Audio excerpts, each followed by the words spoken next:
புத்தகத் திருவிழா இனிதே இன்று தொடங்கியது. ஜூலை 31ஆம் தேதி முதல் ஆகஸ்ட் 11ஆம் தேதி வரை நடைபெற இருக்கிறது. அனைவரும் வாரீர்.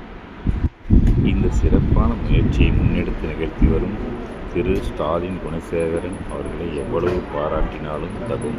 இந்த இனிய விழாவில் 22ஆம் ஆண்டை தொட்டிருக்கும் இந்த இனிய விழா ஈரோடு புத்தகத் திருவிழாவில் 22 நிமிடங்கள் மாணவர்கள் வாசிப்பு செய்தார்கள். நூல்களை அவர்கள் பிடித்த நூல்களை கொண்டு வந்து வாசித்தார்கள். மொத்தம் 500 மாணவிகள் பங்கு பெற்றார்கள். 50 பேராசிரியர்கள் பங்கு பெற்றார்கள். இந்த இனிய புத்தகத் திருவிழாவில் முதல் முறையாக மின்னங்காடி பங்கேற்கிறது. மின்னங்காடி பதிப்பித்த நூல்கள் அனைத்தும் இங்கே கிடைக்கும்.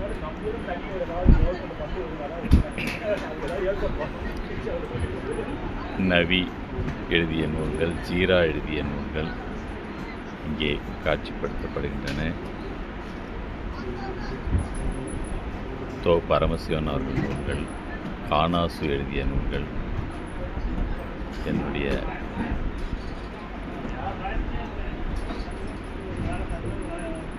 ஆட்கொள்ளி நளினி ஒரு நாள் எல்லாமே கிடைக்கிறது.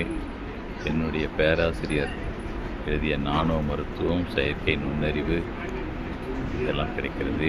நவி எழுதிய கவிதை நூல்கள், செந்தில் அமிர்தலிங்கம் எழுதிய பாரம் சிறுகதை தொகுப்பு இங்கே வெளியிட இருக்கிறது. காசி யாத்திரை என்ற இந்த நூல் மிகவும் ஒரு பொக்கிஷம். இந்தியா உருவான கதையை சொல்கிறது. ரஷ்ய நூல்கள் வழக்கப்படி நான் பதிப்பித்த மக்கள் பதிப்பாக பதிப்பித்த நூல்கள் இங்கே இருக்கின்றன. முத்துலிங்கத்தின் யாழ்ப்பாணம் கதைகள், கலைஞரின் பேசும் கலை வளர்ப்போம், அதற்கான நூல் வரிசை இங்கே கிடைக்கிறது. ஞானம், மேன்ஷன் நாவல் அதீத வரவேற்பை பெற்றிருக்கிறது. அதை இங்கே பார்க்கிறோம். என்னுடைய வெட்டுப்புலி, ஆண்பால் பெண்பால், மகேந்திரன் IAS அவர்கள் IPS எழுதிய ஒரு பேனாவின் டைரி, நிறைகுளம் அத்தனையும் இங்கே கிடைக்கும்.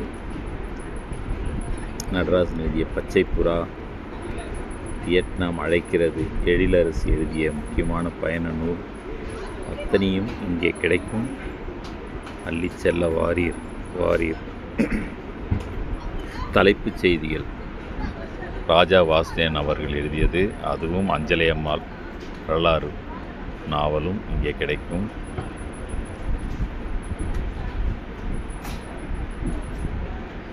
மீன்மலர், படைவீடு, மேயாத மான், ஜெயபாஸ்கரன் கவிதைகள் அத்தனையும் இங்கே கிடைக்கும். வாருங்கள் வாருங்கள்.